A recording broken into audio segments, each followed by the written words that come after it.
From Leslie's medical school days, Dr. Karen Abrams-Kofsky, Dr. Lori Berkowitz, and Dr. Sharon Rabinowitz.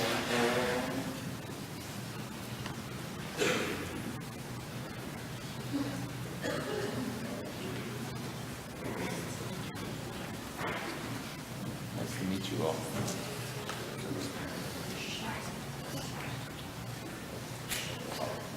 Introduce yourself as you speak. I'm Lori. I think Leslie would be amused to know that I was following Debbie Berner. I met Leslie when I was 17, and she was assigned to be my big sister in our sorority. She always said that she selected me, but I never had independent confirmation, so I rejected that. But we were both smart, geeky girls who were both pre-med. And it was always funny to me that we were brought together by our desire to be doctors when that's probably the least important or binding aspect of what made us so close. And it likely kept us actually apart as our careers led us to crazy work hours and locations that were so far away from each other. By the time we were in medical school together 2 years later, she and Karen were hard and fast the best friends that I would ever know.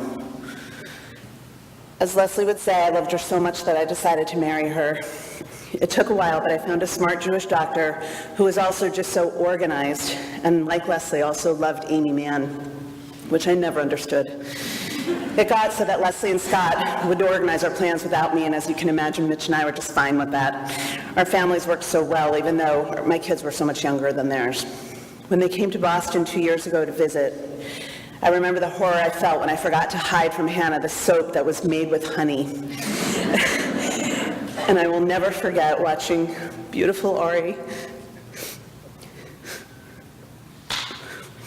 lying with a child in each arm, reading to them, and they were all snuggling in Ben's bed.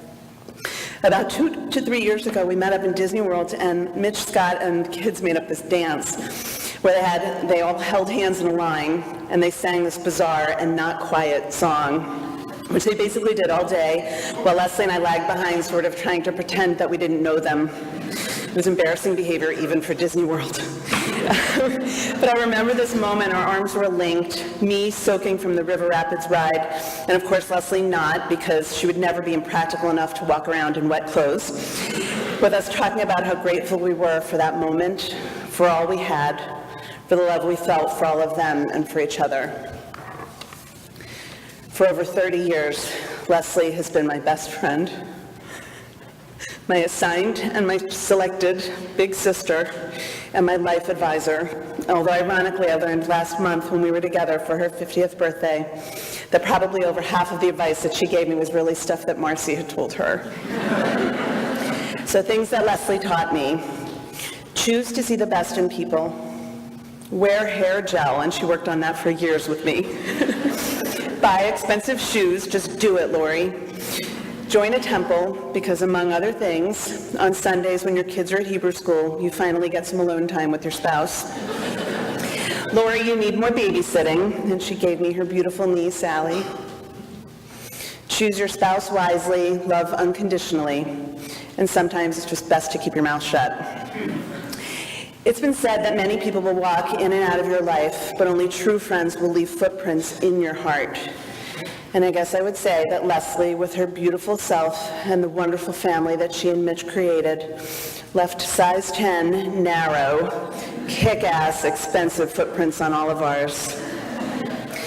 Bibby, Ed, and Sandy, to you, I cannot thank you enough for sharing your beautiful family with me. And I will always think of you as my family. Thank you.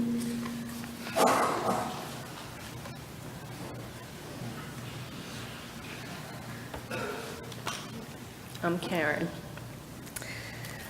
Leslie may have lived in Florida for the past 17 years, but she was a Philadelphian at her core, which means if you don't know someone in Philadelphia directly, you know someone who knows someone through camp, school, Hebrew school, teen tour, or friend of a friend. That may be a Jewish thing too, but nothing quite like Philadelphia. Even last week, as I shared the tragic news with some newer friends, one told me, after talking to her sister-in-law, she remembered meeting Hannah and Leslie in Arizona on vacation together. And one of my other friends told me her cousins went to camp with Ari. Leslie and I met at Penn State through Lori, and continued that connection at Jefferson for medical school. We celebrated our graduation together with our parents at a combined party. However, it really wasn't until our residency that we truly got to know each other on a deeper level and realized that we had so much in common at our core. Our moms were both teachers, so we had similar relationships with them. We both had sisters and an extended family of cousins we loved. We were a little, maybe a lot, obsessive and organized. We had both worked really hard in school, and the payoff was that we landed great jobs in private practice. But the success of our careers was just a small part of our friendship, because we both valued being a friend, not only to each other, but to everyone we cared about. Yes, we are physicians, but we are really girly girls. We both liked to shop and had a fondness for brands like Women and Elliott Lauren pants and Stuart Weitzman shoes. When she came to Philadelphia, she frequented her favorite local stores. One place in particular would ask me every time I came in, "When is Leslie coming back?" She was definitely a better customer. My favorite memories will be our girls' weekends. Lori, Leslie, and I got together every year, but sometimes it was for a family bar bat mitzvah, and most recently her 50th. It didn't have to be exotic for her. Leslie just wanted us to be together. Lori and I still teased her about making us go to Cleveland to see the Rock and Roll Hall of Fame, but it was her year to choose, and we ended up having a great time. Our trip to Puerto Rico was our most adventurous, hiking in the rainforest and sliding on the waterfall rocks. Eating and shopping in Atlanta and staying at the Peabody in Memphis to visit Graceland were also a blast. Girls' weekend will never be the same. And sorry, Mr. Weiss, you still can't join us. Her work was important as a doctor, but being a wife, mom, daughter, sister, and an amazing friend to so many people was her biggest gift, and she gets an A+ for that. A few weeks ago, we had a conversation about what she was going to do now that she turned 50. Aside from enjoying her new convertible, she had decided that she would dedicate more time to being on committees at the hospital and at the synagogue. We must have talked about at least 5 that she was asked to serve on. I will miss hearing her stories about Hannah and Ari. My son Andrew and I had the privilege of having Hannah as a tour guide last spring when we visited Columbia. Hannah had so many friends as we walked the campus and was animated about her college life. Leslie told me recently that she went to see Ari at a school concert, and to her surprise, they performed one of his original songs. He never told her ahead of time, and even told her she didn't have to come, but of course she went. He was such a star. I know we would have been bragging about him for years to come. Mitch was just an all-around great guy. I am not sure how he was so handy being Jewish, but Leslie and I recently laughed that she was hoping he couldn't fix, I thought it was the washing machine, but it might have been the dryer, because she really just wanted to get a new one. But sure enough, he always fixed it. Lori and I were so fortunate to have him drive us back to the airport in November after her 50th celebration, and he had us laughing with his one-of-a-kind, quick-witted sense of humor. I am so glad we had that time together. No one in her family has gotten over losing her sister Debbie. When I called to check in on December 21st, she told me they go by the Hebrew calendar, so this year they would remember Debbie on the 27th. While I am not as observant as Leslie, I will certainly be following the Hebrew calendar going forward in her memory. She was my best friend and the sister I chose. My heart goes out to her parents, Bibi, Marcy, and all the family and friends that love her and Mitch, Hannah, and Ari.